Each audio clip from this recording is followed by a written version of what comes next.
What's up? I am Jake Codewise with Musician on a Mission, and in this video you're going to learn my step-by-step simple mixing workflow so you can move through the mixing process quickly and efficiently. And make sure to stick around to the end of the video because, as usual, I've got a free bonus for you.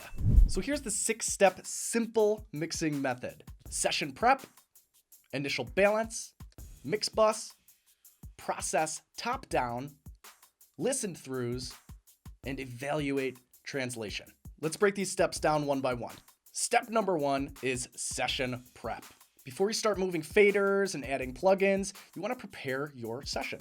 This means things like putting your tracks in an order that makes sense to you, grouping similar tracks together, color coding, labeling sections of the song, gain staging, selecting your reference tracks, and setting your buffer size to its highest setting to avoid CPU overload. Getting the organization out of the way first will make your session easier to navigate. So when it comes time to actually mix, you can focus on mixing the song rather than being constantly interrupted by all the boring housekeeping stuff. For example, I've laid out this session very intentionally. Everything is color-coded the way I like it, instrument groups are bussed together, I've renamed the tracks so they make sense to me. Now I can quickly and easily locate tracks in the session during the mix. Now, how you organize your session is completely up to you. I would suggest that you do it the same way every time so you don't get confused. If you're not sure how to order your tracks, here's a basic track order I like to use. From top to bottom: drums and percussion, bass, guitars, keys, things like synths, strings, horns, that kind of stuff. Special effects like risers, impacts, and subdrops. Lead vocals followed by backing vocals. And finally, I've got my auxes for all of my wet effects, things like reverbs and delays and things like that. Here's what it looks like in the mix window. You can see all my drums sent to a single drum and perc bus, bass tracks sent to a single bass bus, so on and so forth. And then everything is routed to a mix bus, and then I've got my reference tracks here. Now, your session may not have all of these kind of tracks, and that's okay.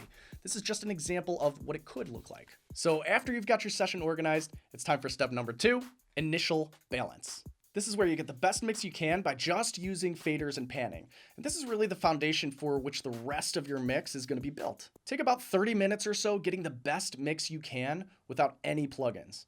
I like to loop the biggest, most important part of the song and get levels there first. And this is usually the final chorus. It's typically the most dense part of the track with the most arrangement elements. So if you can get the balance right here, it's likely the rest of the track is going to be easier to tackle. Step number 3 is mix bus. The mix bus is the first place I like to apply processing because you can get closer to the final sound quickly with just a couple plugins. You don't have to pile on a bunch of processing to make a big difference. You can keep it pretty simple. For example, listen to what just a little bit of EQ and compression on the mix bus can do for the track.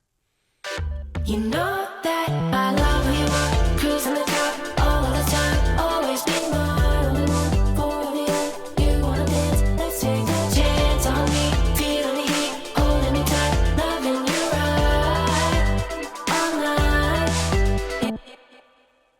Step number 4 is to process top down. This means going through your session and processing your tracks in any order you like.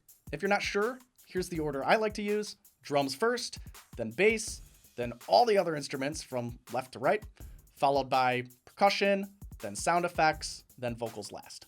If you've got groups of tracks bussed together, process those first. This is a technique called top-down mixing. I like to do this for the same reason I like to start with the mix bus. It's a great way to process large groups of tracks very quickly with just a few plugins.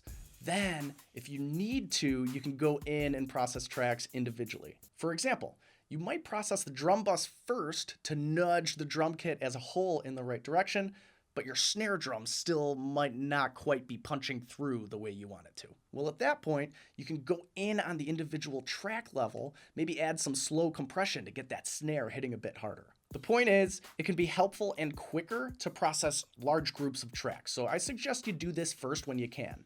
Now, just a quick workflow tip in terms of processing your tracks and what tools to actually use.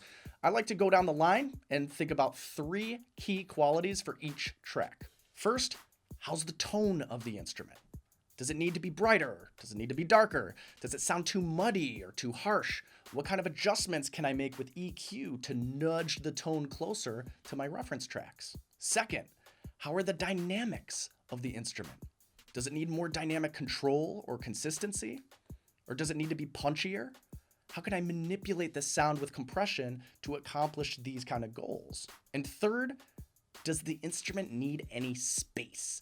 Does it need to be pushed back in the mix with some subtle reverb to create a sense of depth? Or does it need to sound larger than life?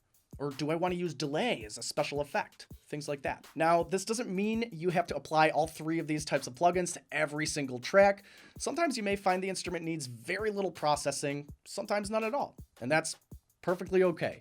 The point is, you should be assessing these main qualities as you go down the line and addressing them only if they need to be addressed in order to achieve the sound you want. Step number 5 is listen throughs. After you've gone through and processed your tracks as needed, it's time to take a step back and think about the big picture. I like to minimize my DAW, listen to the song all the way through from beginning to end without stopping or messing with any parameters, and just take notes on what I'm hearing. At the end of the listen through, you're going to have a punch list of items you need to address, either things you need to fix or opportunities to create more engagement with special effects, volume automation, things like that. Then you can go back into the DAW and knock out your punch list items one by one. Now you can repeat this process as many times as you like, but I've seen that most people struggle with finishing their songs in a timely manner. So to help move things along, think about 3 to 5 rounds of listen throughs and revisions. I think that's a pretty healthy balance. Finally, we can move on to step number 6, which is evaluate translation. Here you want to make sure your mix sounds great on any system. Here's what I like to do. First, compare the frequency curve of your mix to your reference tracks using a frequency analyzer, and add another EQ at the end of the mix bus chain just to nudge the mix as close to your references as you can.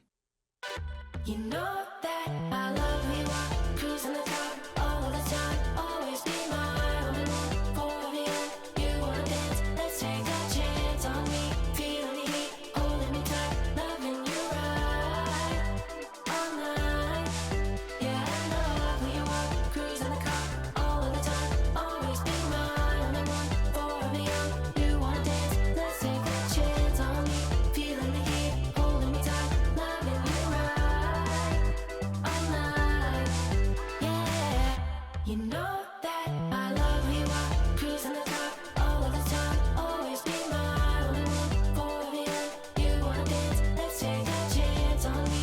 Feeling the heat, holding me tight, loving you right all night. Next, choose any 3 speaker systems other than what you mixed on and play your mix in a playlist next to your reference tracks to make sure it fits in.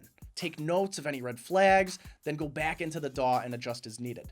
For example, I like to check my mixes against my references on my phone, a Bluetooth speaker, and a pair of earbuds. You can use speakers in a different room in your house or bring the mix to your car if you want. Totally up to you. Just choose at least 3 different sources and make sure you compare your mix against your references when you do this. The comparison is key. That's the best way to know if you're truly on track. And that's the simple mixing method. Let's recap. Session prep, initial balance, mix bus, process top down, listen throughs, and evaluate translation. Now, obviously, this is just a small piece of the puzzle when it comes to making music that sounds professional. There's the whole recording, programming, and editing process. You have to have an understanding of the actual mixing tools and so on. So if you want to know the fastest way to produce music at a professional level, grow your audience, start making an income with music, join me for a free workshop I put together where I walk you through the exact 6 transformations you need to go through in order to make music your full-time source of income. It's completely free, just follow the link in the description. And as always, if you like this video, hit the like button, share it with your friends, be sure to subscribe. Thanks for watching, and I'll see you in the next one.